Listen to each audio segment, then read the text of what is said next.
आज आपको पता है क्या स्पेशल डे है? क्या डे है? कारगिल दिवस। 26 of July. 26 of July special day है इस देश के लिए। 26 जुलाई को इंडिया ने पाकिस्तान को हरा करके कारगिल को विजय प्राप्त की थी। कारगिल ऑलरेडी पहले पार्ट था हम लोगों का। तो कारगिल जो है, कारगिल इंडिया का पार्ट पहले से ही है। अगर हम इसको स्टार्ट करें, आपको पता है कि कारगिल में टोटल कितने सैनिकों ने अपनी जान दी थी? कारगिल में टोटल 527 जवानों ने अपनी जान दी थी। उन्हीं जवानों के कारण आज हम लोग सुरक्षित हैं। उन्होंने अपना हाईएस्ट बलिदान दिया था। तो उनकी याद में हम लोग 2 मिनट का मौन रखेंगे।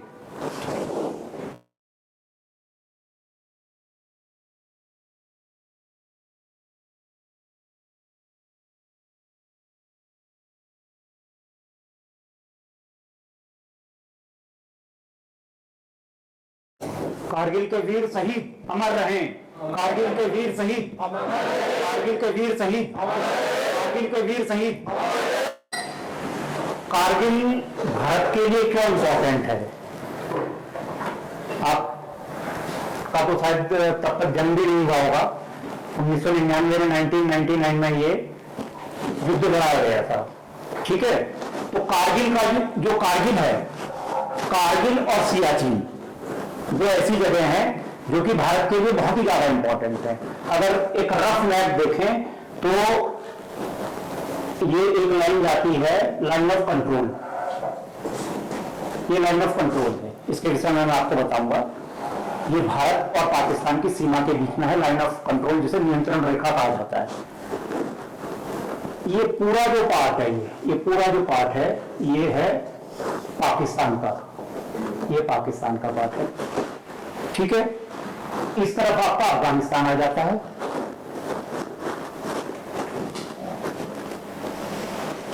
इस तरफ ये वाला जो पार्ट है, ये पार्ट है सियाचिन का। ये सियाचिन ग्लेशियर है, जहां पर टेम्परेचर -50 to 60 डिग्री रहता है। इसी से लगता हुआ है अक्साई चीन, जिसमें जब भारत और चाइना का युद्ध हुआ था तो चाइना ने इसको कब्जा कर लिया था, तो इसको अक्साई चाइना कहते हैं। अदरवाइज ये पार्ट ऑफ इंडिया था। इसके बाद फिर ये चाइना इधर लगता है। ठीक है, यहां पर ये वाला जो है, अगर हम इसको जम्मू मानते हैं, ये अगर जम्मू है तो जम्मू से ये उड़ी होता हुआ जाता है रास्ता इस तरीके से।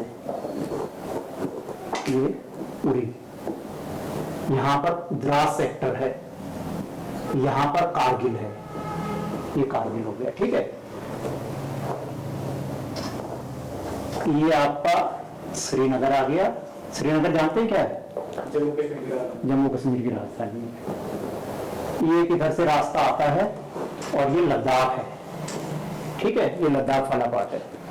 ये है नेशनल हाईवे NH1। पाकिस्तान की हमेशा ये प्लानिंग रहती है, पाकिस्तान की हमेशा प्लानिंग रहती है कि वो इस जगह पर किसी भी तरीके से यहां से लेके इस जगह पर आ जाए। इस जगह पर आने के उसके 2 प्लस पॉइंट होते हैं अगर वो इस जगह पे आता है तो। एक तो यहां से उसको सियाचिन पे एंट्री मिलती है और एक उसको कारगिल पे एंट्री मिलती है। कारगिल इसलिए इंपॉर्टेंट है क्योंकि आपको देखो कारगिल हाइट पे है। कारगिल हाइट पे है। कोई भी चीज हाइट पे होती है तो अगर वो यहां पर से हमला करता है तो इजीली कर सकता है। 1999 में उसने यही किया था कि उसने इस जम्मू कश्मीर से लेकर जो लद्दाख वाला पार्ट था, इस नेशनल हाईवे को ब्रेक करने की कोशिश की। ये इतनी इंपॉर्टेंट लोकेशन है कि कोई सिंगल आदमी भी अगर यहां से जा रहा हो ना, या कोई स्कूटर से जा रहा हो, तो उस आदमी को यहां से शूट किया जा सकता है डायरेक्टली। इसलिए हमेशा इसकी जो प्लानिंग है, पाकिस्तान की प्लानिंग है, वो इसको कब्जे में करने की है, कारगिल को कब्जे में करने की है। अगर हम कारगिल को लेके चलें तो भारत और पाकिस्तान में जो आपस में लड़ाई हुई है वो 47 के बाद से हुई है। आपको पता है कि इससे पहले ब्रिटिश का यहाँ पे राज था 1947 से पहले। 1947 में दो देशों में बांटा गया इस पूरे इंडिया को, एक भारत और एक पाकिस्तान। साइमल्टेनियसली जो ब्रिटिशर्स थे इन्होंने क्या किया, इन्होंने ये किया कि जो उस समय डिफरेंट किंग्स हुआ करते थे, किंगडम्स हुआ करती थी, 500 से ऊपर कुछ किंगडम्स थी। तो उन्होंने उनसे ये कहा कि हमने दो देश तो बना दिए हैं, लेकिन ये आप पे निर्भर करता है कि आप किस देश के साथ जाएं। ये फ्री था, उनके राजाओं के लिए फ्री था कि वो किस हिस्से में जाना चाहते हैं। 1947 के समय में जम्मू में जो राजा थे वो महाराजा हरि सिंह हुआ करते थे, सिख राजा थे वो, और उनकी काफी पीढ़ियां वहां राज कर रही थी। अक्टूबर 47 में पाकिस्तानी सैनिकों ने कबालियों के साथ मिलकर के इंडिया पे आक्रमण किया, क्योंकि उस समय इंडिया का पार्ट नहीं था, एक किंगडम हुआ करता था जम्मू कश्मीर, पूरा जम्मू कश्मीर किंगडम हुआ करता था। इन्होंने यहां से अटैक किया और यहां तक आ गए, जम्मू तक आ गए। बहुत बड़ा नरसंहार हुआ था, उसमें बच्चों को, लेडीज को बहुत बुरी तरीके से मारा गया था, काटा गया था। जब वो यहां तक आ गए तो हरि सिंह ने इंडिया से रिक्वेस्ट की, इंडिया ने अपने फाइटर प्लेन भेजे, तब जाके उनकी जो सेना थी वो पीछे को गई। तो जो पहला हमला किया गया था इंडिया पर वो 47, जस्ट अभी आप आजाद हुए हैं और उसके 3-4 महीने बाद ही हमला कर दिया गया 47 में, फिर उनको पीछे हटाया गया। तो पहली वॉर जो है वो 65 में भी थी और दूसरी 1971 में। ठीक है, तो जो पहली वॉर थी, पहली वॉर में इंडिया ने, दोनों वॉर में इंडिया ने इनको हराया है। पहली वॉर में क्या था, पहली वॉर में जब इन्होंने किया तो जो पाकिस्तानी सेना थी, पाकिस्तानी सेना का कुछ कुछ नियंत्रण इन पहाड़ियों पे था, यहाँ पर पहाड़ियां हैं सब ये, तो इस पे नियंत्रण था। तो पहले और दूसरी जो वॉर थी, उस वॉर में इंडिया ने क्या किया कि इस पूरे एरिया को फ्री करा दिया, इस पूरे एरिया को फ्री करा दिया। 1971 में जो वॉर हुई थी उसमें इंडिया ने पाकिस्तान को बहुत बुरी तरीके से हराया था, लेकिन उस समय अमेरिका एक सुपर पावर था, जो कि आज भी है। सुपर पावर अमेरिका का प्रेशर था कि नहीं, आप इनके साथ समझौता कीजिएगा। इंडिया पाकिस्तान को हरा चुका था, उसके बाद भी ये हुआ कि नहीं, आप समझौता कीजिएगा। तो एक समझौते के लिए जगह निर्धारित की गई, वो जगह निर्धारित की गई शिमला में, और उसको नाम दिया गया शिमला एग्रीमेंट। भारत से, भारत की जो प्रधानमंत्री थी इंदिरा गांधी वो गई थी, और वहां से जो भुट्टो थे वो आए, दोनों के बीच में एक एग्रीमेंट था। उस एग्रीमेंट में मेन एक चीज थी, 2-3 चीजें उसमें हुई थी, लेकिन जो मेन एक चीज थी उसमें यह डिसाइड हुआ कि इस समय जो सेना जहां पर है वो वहीं पे रहे। पाकिस्तानी सेना इस तरफ थी, इंडियन सेना इस तरफ थी। तो ये किया गया कि एक बीच में, इन दोनों के बीच में एक लाइन ऑफ कंट्रोल डाल दी जाए, नियंत्रण रेखा डाल दी जाए, और कोई भी इसको आर पार ना करे, ना भारत की सेना उधर जाए, ना पाकिस्तान की सेना इधर आए। तो इसका मेन काम यही था, जो शिमला पैक्ट था। 1999 में पाकिस्तान ने क्या किया, उसने जो ये शर्त रखी गई थी कि वो यहां से यहां नहीं आएंगे, उसका उल्लंघन किया। उससे पहले अगर हम 1990 में जाए तो 1990 में एक अब्बासी हुआ करते थे, ब्रिगेडियर अब्बासी, उनका अपॉइंटमेंट दिल्ली में था। तो आपको पता है कि किसी भी कंट्री में डिफरेंट कंट्रीज की एम्बेसीज होती हैं, पता है आपको ये चीज? एम्बेसीज होती हैं। एम्बेसीज में होता क्या है बेसिकली, एम्बेसीज में जनरल एम्प्लॉइज तो होते ही हैं, लेकिन कुछ और तरीके के लोग भी होते हैं, इंटेलिजेंस से होते हैं, मिलिट्री से होते हैं, जॉब वही करते हैं, पद वही होता है। लेकिन जैसे ब्रिगेडियर थे, ये डिफेंस एक्सपर्ट थे, उनकी आर्मी के ब्रिगेडियर अपॉइंटेड थे, लेकिन यहां उन्हें भेजा गया था एम्बेसी में। आप भेज सकते हैं, हर कंट्री अपनी एम्बेसी में ऐसे लोगों को भेजती है ताकि वहां की जानकारी मिल सके। स्पाई रहते हैं, जासूस, जो आपने सुना होगा, स्पाई को अपॉइंट करती है। तो 1990 में जो ब्रिगेडियर अब्बास थे, ये इंडिया में थे, और इनका जो सिस्टम था वो बहुत कुछ इस्लामिक की तरफ था, इस्लाम की तरफ बहुत ज्यादा था।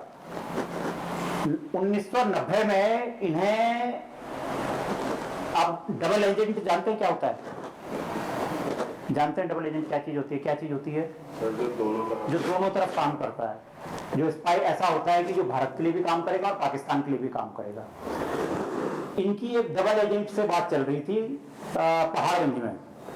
उसी दौरान इंडिया के जो इंटेलिजेंस है उनको खबर लगी और उन्होंने इनको पकड़ लिया, ब्रिगेडियर साहब को। ब्रिगेडियर साहब को जब पकड़ा गया, इनसे पूछा गया तो इनसे डॉक्यूमेंट निकले जो कि बड़े सेंसिटिव थे इंडिया के लिए। उसके बाद इंडिया ने क्या किया, इनको बाहर भेज दिया, मतलब इनको आउट ऑफ कंट्री। इनसे कहा कि आप अपने देश जाइएगा। ये अपने देश चले गए।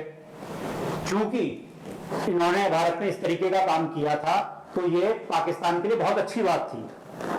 आप स्पाई करते हुए पकड़े जाएं, ठीक है, और इस तरीके की अगर आप सूचनाएं दें तो उनके लिए एडवांटेज है। तो उनको प्रमोशन मिला। प्रमोशन के बाद वो जो थे मेजर जनरल बना दिए गए। इनको जो कमांड थी वो जो इंडिया से लगता हुआ जो जम्मू है उसकी कमांड दी गई। इस एरिया के लिए इन्होंने हमला करवाया। जो इन्होंने पहला हमला करवाया था उसमें 10 पाकिस्तानी मरे। जब 10 पाकिस्तानी मर गए तो उन्होंने अपने ब्रिगेडियर से ये कहा कि आप हेलीकॉप्टर से जाइएगा और देख के आइएगा कि क्या स्थिति है। ये वहां पर जो उनके ब्रिगेडियर थे वो देखने गए। उस हेलीकॉप्टर को इंडियन आर्मी ने मार दिया। तो इनका जो पहला इन्होंने अप्रोच की थी कारगिल को जीतने के लिए, वो सिर्फ कारगिल के लिए ही था। कारगिल को जीतने के लिए जो किया था उसमें वो फेल हो गए। ठीक ऐसी अप्रोच इन्होंने 1992 में भी की, उसमें भी इनके काफी लोग मारे गए, फेल हो गए। 1998 में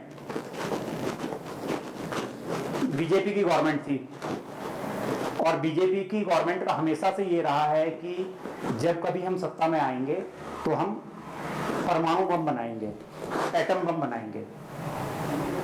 परमाणु पिक्चर देखी होगी आप लोगों ने, देखी है क्या? तो उसमें जो एटम बम बनने की कहानी है, किस तरीके से एटम बम बनता है। 1998 में परीक्षण कर दिया गया, बड़ा सक्सेसफुल रहा। उसके 3 महीने बाद पाकिस्तान ने भी एटम बम बना दिया। अब दोनों देशों के पास एटम बम हो गए। तो हुआ क्या कि कंफ्लिक्ट हो गया बहुत ज्यादा। उस कंफ्लिक्ट को शांत करने के लिए वाजपेयी जी 1999 में फरवरी में पाकिस्तान गए, लाहौर में। वहां एक समझौता हुआ कि आपस में शांति वांति रखी जाए।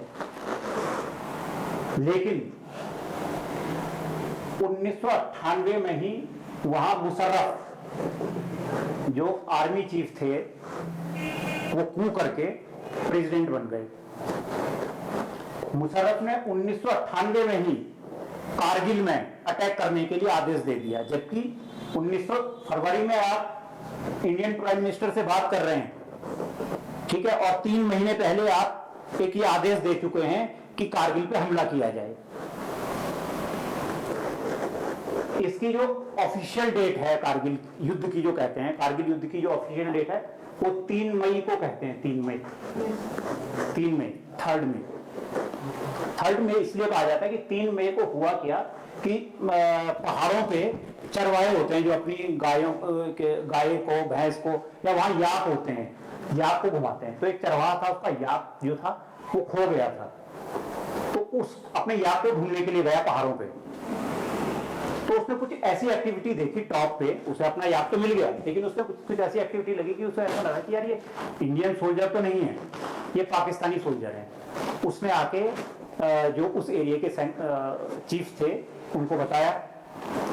5 तारीख को इंडियन आर्मी ने एक छोटी सी टुकड़ी भेजी 5 लोगों की। जब 5 लोग वहां गए तो उन्होंने मार दिया।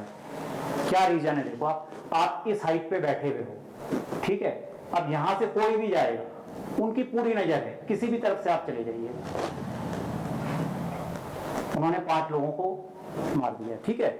उसके बाद 10 तारीख को एक थोड़ी बड़ी टुकड़ी भेजी गई और साथ ही साथ कारगिल का जो हेडक्वार्टर है, डिस्ट्रिक्ट हेडक्वार्टर, यहां पर उन्होंने एक मिसाइल छोड़ी और कारगिल का जो बेस है डिस्ट्रिक्ट हेडक्वार्टर पे, उस मिसाइल से हमला किया। जब ये हमला हुआ तो दिल्ली तक ये बात गई कि अब तक इंडियन गवर्नमेंट ये सोच रही थी कि ये टेररिस्ट अटैक है, अगर हमला होता तो बहुत बड़ा हमला होता, ये टेररिस्ट अटैक है, जो ये हमला हुआ है छोटा सा टेररिस्ट अटैक है। उसके बाद इसकी रिसर्च की गई कि क्या है, अल्टीमेटली ये पता चला कि ये टेररिस्ट अटैक नहीं है, टेररिस्ट अटैक से कुछ बढ़ के है। इसमें करीब 5000 जो पाकिस्तानी सैनिक हैं, उन्होंने इस जो लाइन ऑफ कंट्रोल है इसको क्रॉस किया और वो यहां तक आ गए, द्रास कारगिल इस एरिया तक आ गए और यहां पर कब्जा कर लिया उन्होंने। होता क्या है कि इस एरिया में टेम्परेचर बहुत कम होता है, टेम्परेचर -20 से -30 डिग्री होता है। तो दोनों देशों की सेनाएं अपनी जो उनकी चौकी होती है सर्दियों में इस तरफ चले जाते हैं, यहां से हटके यहां चले जाते हैं, पीछे दोनों पीछे हट जाते हैं। लेकिन पाकिस्तान ने क्या किया, पाकिस्तान पीछे नहीं हटा, चुपचाप इधर आता रहा। इंडियंस ने ये सोचा कि सर्दी है, अब तक कभी नहीं आए तो इस बार भी नहीं आएंगे, लेकिन अनफॉर्चुनेटली वो यहां तक आ गए, कारगिल तक आ गए। स्थिति दिन प्रतिदिन खराब होती गई। 26 मई को इंडियन एयरफोर्स अपने 2 जहाज भेजे। अनफॉर्चुनेटली दोनों जहाजों को, सबसे पहले जो पहला जहाज भेजा गया था उस जहाज को, अब कहते हैं कि पाकिस्तान ये कहता है कि पाकिस्तान ने गिराया, लेकिन इंडियन से कहते हैं कि उसमें कुछ टेक्निकल प्रॉब्लम थी। जब अच्छा, उसमें इंडियन एयरफोर्स ने ये कहा था अपने पायलट से कि जो आपको हवाई जहाज उड़ाना है बहुत नीचे उड़ाना है। चूंकि वो हवाई जहाज बहुत नीचे उड़ा रहे थे तो उसमें टेक्निकल प्रॉब्लम आ गई। जब टेक्निकल प्रॉब्लम आ गई तो पायलट ने क्या किया, इजेक्ट का बटन होता है, इजेक्ट का बटन ऐसा होता है कि आप उसको बटन को दबाएं तो आपकी जो चेयर है वो बाहर को आ जाती है। वो चेयर बाहर को आ गई, उसमें पायलट नीचिकेता थे। अनफॉर्चुनेटली जब उन्होंने लैंड किया तो वो पाकिस्तानी एरिया में गिरे, पाकिस्तान ने उन्हें कब्जे में ले लिया। इंडियन एयरफोर्स के पास किसी तरीके की कोई इंफॉर्मेशन नहीं थी कि जो हमारा पायलट गया है वो कहां गया, जो उसके रेडियो वगैरह थे वो सब कुछ बंद हो गए, ये पता नहीं चला कि कहां पर पायलट है। उसके लिए उन्होंने एक दूसरे पायलट मिस्टर अजय को भेजा, वो इनके यहां गए, पाकिस्तान के एरिया में गए। पाकिस्तान के एरिया में उन्होंने 1-2 जगह पे हमला किया, हवाई जहाज बहुत नीचे चल रहा था। लेकिन यहां पर जो पाकिस्तानी थे इनके पास सब तरह के हथियार थे, क्योंकि ये प्रिपेयर्ड थे। रॉकेट लॉन्चर इनके पास थे, मशीन गन इनके पास थी, तोप इनके पास थी, सब कुछ इनके पास थे। तो उन्होंने मिसाइल से इन पे हमला किया। जब हमला किया तो जो फाइटर प्लेन है, फाइटर प्लेन से वो कूद गए, कोई इजेक्ट का बटन दबाया और कूद गए। उनको कूदने के बाद आप यहां पर कूद रहे हैं, यहीं पर पाकिस्तानी हैं, उन्होंने उन पे गोलियां दागी और बहुत बुरी तरीके से खत्म किया। मतलब जब उन्होंने उनको मारा तो उनके शरीर के चीथड़े नीचे गिर रहे थे, इतनी बुरी तरीके से मारा। ऑपरेशन कारगिल दिवस या ऑपरेशन विजय क्यों कहते हैं इसको? ऑपरेशन, जब भी कोई आर्मी कोई अटैक करती है तो उसको कोड दिया जाता है, तो कोड नेम विजय था, ऑपरेशन विजय था। जो इंडियन एयरफोर्स ने लॉन्च किया था वो सफेद सागर था। इसी तरीके से नेवी वालों ने भी सपोर्ट किया, उसको तलवार नाम दिया गया, तलवार ऑपरेशन। तो इसको करने के लिए इंडियन आर्मी, इंडियन एयरफोर्स ने तो बिल्कुल ही ओपनली किया और इंडियन नेवी का काम साइलेंटली उन्होंने किया। इसके बीच में कई चीजें हुई।